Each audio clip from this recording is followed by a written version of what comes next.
Well, thanks to that big Arctic air mass, we're going to have some cold temperatures coming in, but at least it's a dry cold. Temperatures... Whoa. Every winter, we hear the same debate.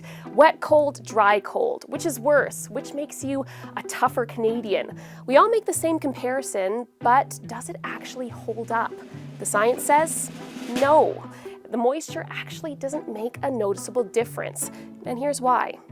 When we're talking about damp versus dry air, we're talking about the humidity. The relative humidity is the amount of water vapor in the air as a percentage of what it would be if saturated. So let's take a look in Edmonton, where you often get those dry, cold days of the winter. Say it was -20 with about 50% humidity. In those conditions, you'd only have about 0.6 grams of water per kilogram of air. It's not a lot of water. Okay, so let's head a little further to the east.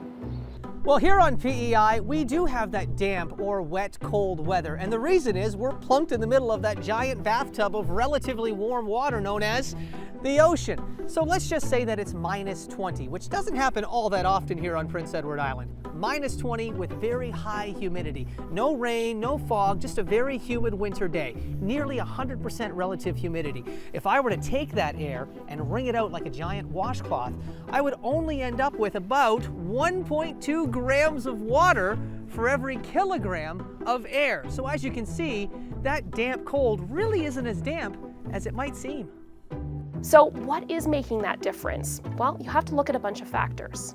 First is the wind. If you're getting a blustery -15-degree day on the coast, it will feel just as, if not colder than those frigid but calm -30-degree days on the prairies.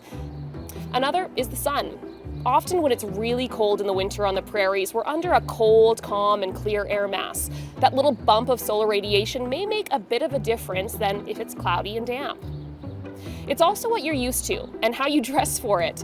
That Toronto pea coat has nothing on good old-fashioned layering. So staying dry is also key, and that's a lot harder to do if it's foggy or actually raining.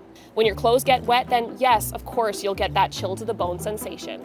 So what's the takeaway here? There are a lot of factors that will influence how cold you feel at a given temperature, but the humidity probably has the least to do with it. At the end of the day, no matter what you call it, cold is cold.